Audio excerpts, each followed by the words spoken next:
Michigan Out of Doors Online is brought to you in part by Tri-County Logging. Experienced in sustainable forestry practices, Tri-County Logging can help you manage your property by keeping your woods healthy and generate income. Serving southern and mid-Michigan for nearly 50 years, TriCountyLogging.com. Hi everyone, welcome to Michigan Out of Doors. I'm Jenny Silik, and we've got an exciting show in store for you this week. I'll show you something you can be doing this time of year, and that's reloading some of your own custom rifle ammo. Speaking of rifles, Jimmy's got some great hunt footage in store for us this week. Well, that's right, Jenny. We do have a little hunting on this week's show. Now, it's something we only do every other year or so because it's so hard to capture. That is hunting coyotes after dark. We're going to have some exciting footage for you on that hunt. And then we're going to show you something else you can be doing this time of year that a lot of people are into, and that is making maple syrup. We're going to stop in at 2 different farms, show you what that process is all about. Lots of good stories on this week's show. You stay tuned. I'm Jimmy Gretzinger. It's time for Michigan Out of Doors. From the first spring rains to the soft summer breeze, dancing on the pine forest floor, the autumn colors catch your eyes. Here come the crystal winter skies. It's Michigan out of doors.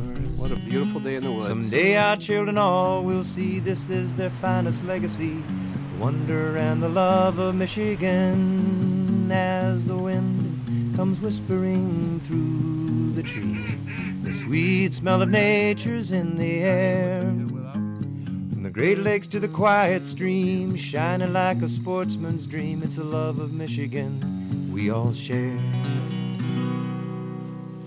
Michigan Out of Doors is presented by Country Smokehouse, a sportsman's meat processor and Michigan destination since 1988. Offers a variety of homemade smoked meats and Michigan-made products in-store and online. The Country Smokehouse features an outdoor barbecue and bar. Details at countrysmokehouse.com. By Greenmark Equipment. Greenmark Equipment is a John Deere dealership network in southwest Michigan and northern Indiana. Greenmark provides sales and services to farmers, commercial businesses, large property owners, and homeowners. Information about pricing and products available can be found online at greenmarkequipment.com. By Angler Quest Pontoons. Angler Quest is a Michigan-based company building boats designed for comfort and fishing functionality. For more information about the 2022 models, anglerquestpontoons.com. By Polar Craft Boats, offering riveted and welded boats for the outdoor enthusiast. Whether you're targeting fish or waterfowl, Polar Craft Boats have several models to choose from that keep you high and dry. For more information, polarcraft.com.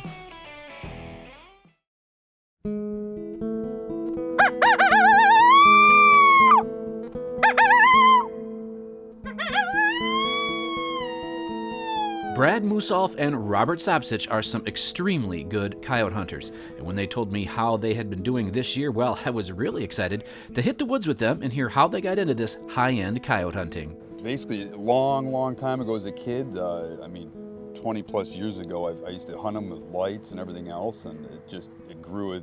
I had a passion for it way back then, and we just started hunting more and more and paying the big bucks, for all the good equipment. Yeah, Brad's the one who got me into it. Being a big deer hunter and everything, he wanted another partner. Ended up asking me if I would join his team and showed me the ropes. The equipment these guys use, from optics to rifles, are very high-tech. Hunting in the complete darkness, as you can imagine, has its challenges, but these guys have it figured out. A custom gun I built. It's a 6mm arc. That's the caliber? Yep, 6mm arc. Got a suppressor on here. This is a Nomad. Helps out a lot for shooting for the neighbors and for our ears. Okay. Got a Trijicon thermal scope, 60mm here. So how important is the thermal part to this whole deal? Night and day difference. I mean, you can see anything with this scope right here. A lot better than night vision. Night vision's good, but thermal's like, it's like bringing nighttime into daylight. Really? And Yep. How far can you see critters coming with that thing? Oh, half a mile. Yeah, a mile. Really? Half a mile. I mean, typically, you want the open ground. Coyotes love open ground. We typically like a lot more hills, like this. So you can see in the background here, we got a nice big hill. We'll usually get up on top of the hill, so you're out, and for safety reasons too, you're always shooting down. And yeah, and then you got to consider the wind. So it's a real strategic hunt. It makes it exciting. If there's a way that coyote can win, they will. And they'll get downwind to you and just blow out of there just like a big those buck. things are pretty smart. I mean, how tricky are they to hunt? It literally, it's the closest thing to trophy hunting you'll ever get. And when they actually do come in, it's just a lot more intense. And you get a lot more action than trophy hunting. And what is the typical range on a shot when you're hunting? Anywhere from 100 to 450.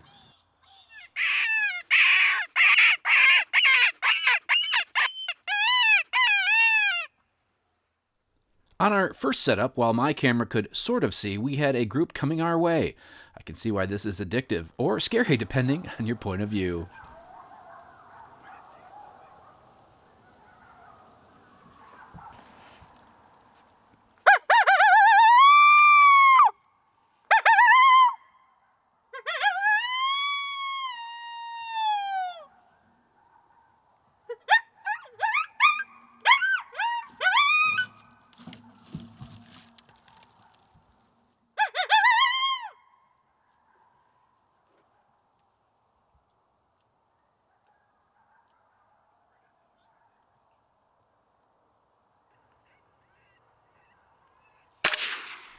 Both Robert and Brad have had a good year in the few coyote hunting tournaments, which are usually a 2-night and 3-day event.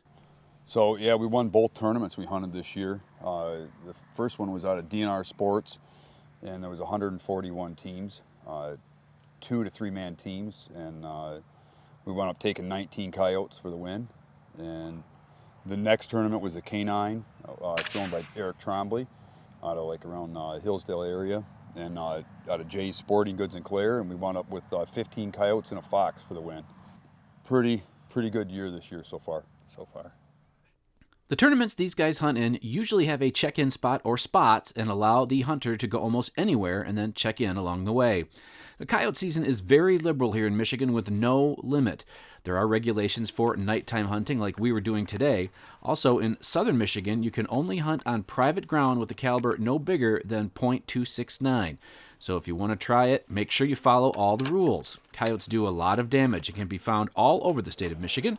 We kept moving from spot to spot, and we did have a few coyotes call back to us throughout the night. I can see why this could be a lot of fun.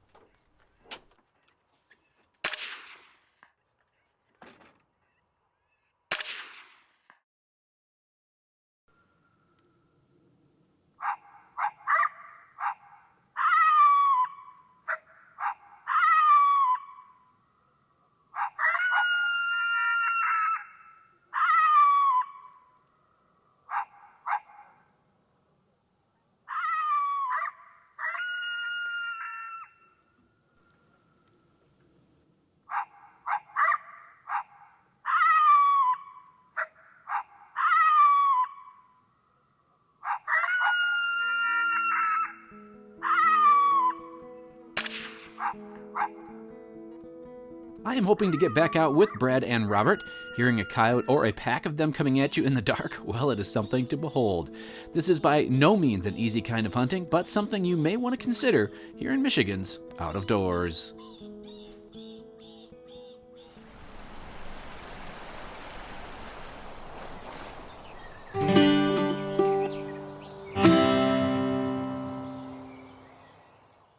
It seems like a lot of different products are in high demand and short supply these days. One of those things is ammunition. So we stopped in with good friend of the show, Franz Neruda, to check out some of his reloading tactics. Okay, what we're going to do today is we're going to reload some 450 Bushmaster ammo. And running through the steps is that we're going to take brass that I've already had clean, and then we're going to take it and we're going to trim it, and we're going to size it. We're going to put new primers in it. We're going to put a charge of powder on it, and then we're going to put the bullet on top, and we're ready to go out and shoot. I've bought a bunch of brass over the years. 450 brass, it's just like everybody that's got a 450 Bushmaster knows I reload, so they just keep giving it to me. And those are easy enough to use? Oh yeah, because once I clean them up And I either wet tumble them or I dry tumble them, and like vibrate them and stuff like that. And then I clean them up, and they're good to go. You can basically get 2 or 3 reloads out of some brass. And the thing is, and then what you should do is you should anneal it. And what that does is that strengthens the brass back up. Franz says the first step today is spraying the shell cases with a lubricant to prep them for the sizing die. Then you take the case, put it in a shell holder. This is a sizing die, and it not only does it size, but it takes and it removes the primers. So I'll take it, side it up, bring it back down again. Primer's gone. By resizing it, it reconforms it to all the factory specs. What I'm going to do is I'm going to go through, and I have a trimmer here. You can see that the case is trimmed, and so you can see that there's a little bit of brass comes off each time, and like in it spins. So then you take it out, and then that's pretty much ready to go. The next step would be to clean out the primer pocket. It's a primer pocket cleaner. That's what I call it, or it can be called a swag if you want to call it a swag. And then you end up, you put the primer in. So what I'll end up doing is I'll end up grabbing a case, sliding it in, taking and pressing it, release it, and the primer seated. I do 223, I do 556, I do 270, 30-06, 308s. Once you make the initial investment in your reloading equipment, supplies are relatively inexpensive. Franz prefers this method for inserting primers and says you can also use the primer inserting tool attached to the die press to get the job done too. Okay, what we're going to do next, all our cases are all ready to go and stuff like that. They all have the primers in them. They're all to the right length and stuff. And then now what we're going to do is we're going to add the powder. I have an IntelliDropper. I don't need to, but I double check pretty much everything. Just for the simple reason is that I want to be as accurate as I possibly can be. Okay, so right now is that the IntelliDropper is going back, it's stable, it's flashing back and forth between 36.9 grains and 37. And it's stable. Now, I don't need to do this, but what I will do a lot of times is I will take and I will double check myself. Wait there for that to 0. I grab the powder, take it here, and throw it on the, like on the thing there. Okay, and I'm right at 37 grains. Okay, I'm going to take our charges ready here. I'm going to take and I'm going to put my charge back in the casing again. Go to the next one. One of the reasons I do this is that I'm retired. I've got plenty of time. I'm very, very meticulous on how many grains of powder I'm using. Reloading is a number of variables and tolerances, and I keep my tolerances exact. What I found after doing tests is that is the most accurate load out of my gun. And I shoot up to 250 and 300 yards. Every gun's different. Your barrel's different. It's one of those things is that we need to find a load that shoots best out of your rifle. But I found 37 is the best for me. Okay, so the next step is that we're going to take that that bullet and we're going to put it in like in the casing and we're going to seat it. And after that's done, we're ready to go shooting. Franz uses the reloading press to seat the bullet, so first he'll remove the resizing die he used earlier and then replace it with the bullet seating die. Once the bullet seating die is in place, he's ready for the final step. So take the bullet, set it on top. It rolls the crimp right there, and there you go.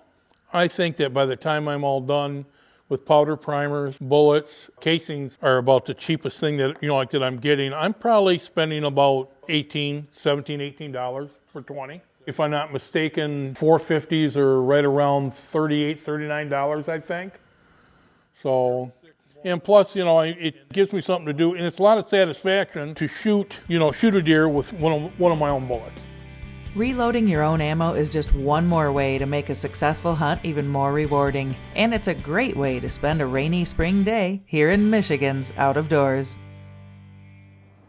Well, reloading is something that a lot of people are into, and it might be something you want to do to try to offset some of the rising prices of ammunition. Something else you can be doing this time of year that a lot of sportsmen are into is making maple syrup. I met Ron Like at an ice fishing tournament this year, and when he told me about his sugar shack and that he had field days for local schools, well, I had to come check it out. My dad started it.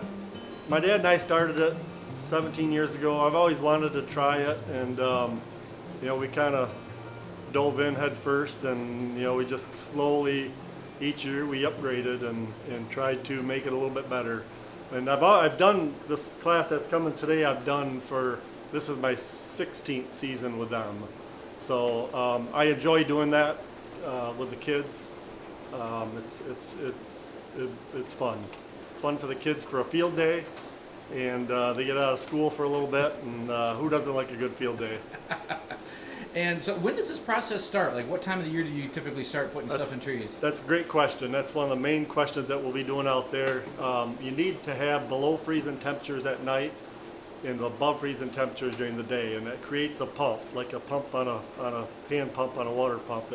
It creates pressure, and the pressure drives the sap through the spile, and we collect it from there. We're probably one of the smaller operations. There's people that are way bigger than me, and it's kind of nice to go see how they do it too. So it's always welcoming to have other sugar makers in here to see how we do it. We do it. Everyone does it a little different. Some people will finish on the evaporator. We do it with a finishing pan and a filter pan. That's just kind of how we've always done it, how we were taught to do it. And Blandford Nature Center also here in Grand Rapids had a lot for me. They helped me get started with even how to identify a maple. It was very informational to hear just where maple syrup can be made around the country and where it cannot be made, and to learn more about this entire process. So it comes out of the tree at basically 98% water, 2% sugar. And you're getting rid of the water in the form of evaporation, and you're left with a 2% sugar. The season can last as long as you get the above freezing temperatures during the day and below at night. It can go up to 6 weeks. So as soon as you pull the drill out of that tree, it starts the healing process. So the season could last a mere few days, or it can last up to 6 weeks. And usually it's the month of March. We like to start.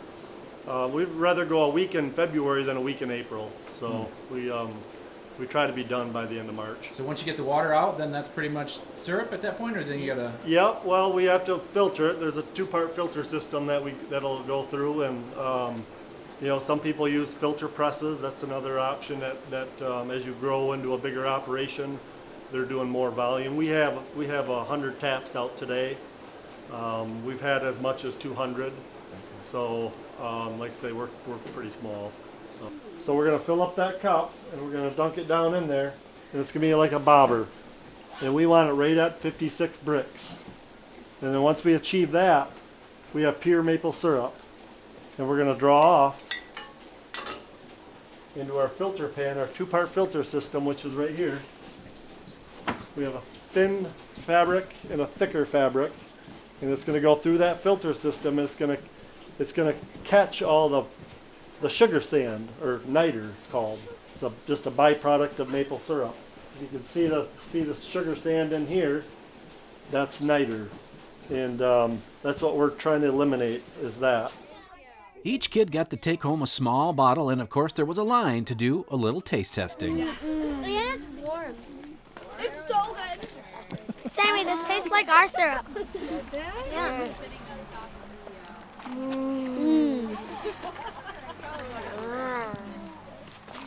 Thank you. You're welcome. So good. So good. I want more. You're welcome. Thank you so much. Thank you. Whoa, that's good. Whoa. Oh, man. Thank you. Wow, that is delicious. It tastes like caramel. That's good. That's eating. There are a lot of sugar shacks around this state, and a lot of them are avid outdoors folks, as you can imagine. So we thought we would head just a little east and revisit the folks from Dusty Lane Farms just to see how they make their maple syrup.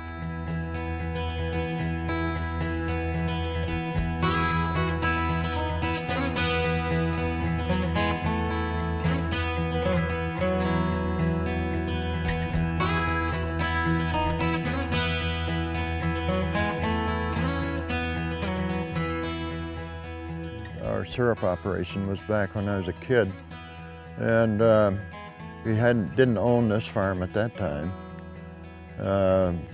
We worked with my uncle and with my grandfather, and as I say, that was about 70 years ago or so. But then after we got moved from that place, we came over to this farm. We had our shanty back in the woods then, and that proved to be a nice thing, especially after not having a roof over it for the first few years. And then we moved from there up to this location.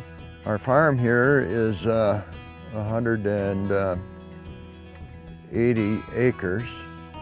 This is the intense time of the year when we're working. Not only us, but we've got lots of kids and others that like to come and help. It seems to me like the sap is sweeter this year. It may be that others would confirm that, I don't know, but it just seems like we are taking syrup off all the time at our evaporator. And we'll explain that process a little more as we go back to the evaporator. What we like to do is get the sap boiled down as quickly as possible after we gather it. The boiling process is somewhat simple. Basically, you heat up the sap until it reaches the temperature needed to make syrup, and this whole process begins with the evaporator. This old evaporator has been around for a long time, especially the bottom part. The two pans that we have, we bought at an auction sale 10 years or more ago. We have enjoyed these pans a lot. Your cold sap comes in here. There's a hole at this end of the pan where it goes over to the other side. Then it goes around into the front pan with this on the other side, and goes through the different stages there. It'll end up over here. Just with the natural flow of the sap coming in, it moves into around and into this first portion here. And then when we get enough syrup, we'll partition it off over here with this right here and start dipping into it so that we have a good batch of about 5 gallon or so to take off at a time. After we filter it here, take it off, we take it over to another pan, and then we use the bottled gas to finish it off on a pan that we have over here. The big thing with syrup is you want it at the right temperature, density, and of course we do a lot of filtering too. You want it clean and you want it right. So we want to be sure that when it leaves our farm, it's going to be desired by people. This old sugar shack can be somewhat misleading as to all the work that goes into producing a quality product. With the boiling process and several filtrations along the way, maple syrup is about as pure as you can get. There's a large part of our people in the world that don't have maple syrup, don't even know about it. But I wish I could get across to them that it's one of nature's most perfect foods. With the boiling process, it's very pure. It keeps really good when you get it made at the right stage. You can freeze it. You can use it. If you're not a diabetic, you can use it freely. in recipes, you can have it on ice cream, you can have it however you want. We feel that it's one of the best sweeteners that there is. Sometimes activities like making maple syrup can get lost in the hunting and fishing world that we outdoorsmen live in, but it's important to not lose sight of all the other outdoor-related activities here in Michigan. Thanks so much for joining us this week for Michigan Out of Doors. Make sure you stay tuned. In the next couple of weeks, we're going to bring you something we haven't been able to bring you in the last couple of years, and that's Big Buck Nights East and West. Those will happen in the next 2 weeks here on the show. If you'd like to see where we are and what we're up to in the meantime, you can always check us out online. Well, that's right, Jenny. Online is a good way to kind of keep tabs on us. You can do that through our website, our different social media platforms, as well as YouTube. So lots of places you can be checking us out, and make sure that you are joining us over the next several weeks. Lots of brand new stuff coming. If we don't see you in the woods or on the water, hopefully we'll see you right back here next week on your PBS station. Michigan Out of Doors is presented by. Do you dream of somewhere bigger than your backyard? You can get there with Greenstone. Whether you want to hunt, fish, hike, or just watch the sunset, we're ready to help you own your place in the great outdoors. To learn more, visit greenstonefcs.com. By Alta Equipment Company, providing sales, rentals, service, and parts because uptime matters. From earth moving to landscaping and light construction, Alta offers over 50 brands across 7 Michigan locations to serve you. More information online or 844-GO-2-ALTA. By RBM Jigs, a Michigan-based company serving ice fishing anglers around the state and throughout the country. Specializing in ice fishing gear, RBM Jigs manufactures tungsten jigs, soft plastics, and much more. Online at lakeeffectlures.com. Closed captioning provided by Marvo Mineral, makers of Lucky Buck, deer management products including minerals to supplement deer diets year-round to improve health and antler growth.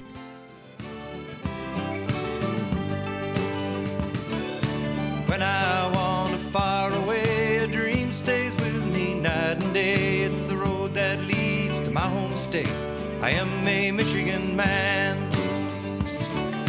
Changing seasons paint the scene like rainbow trout in a hidden stream. The white-tailed deer in the tall pine trees. I am a Michigan man.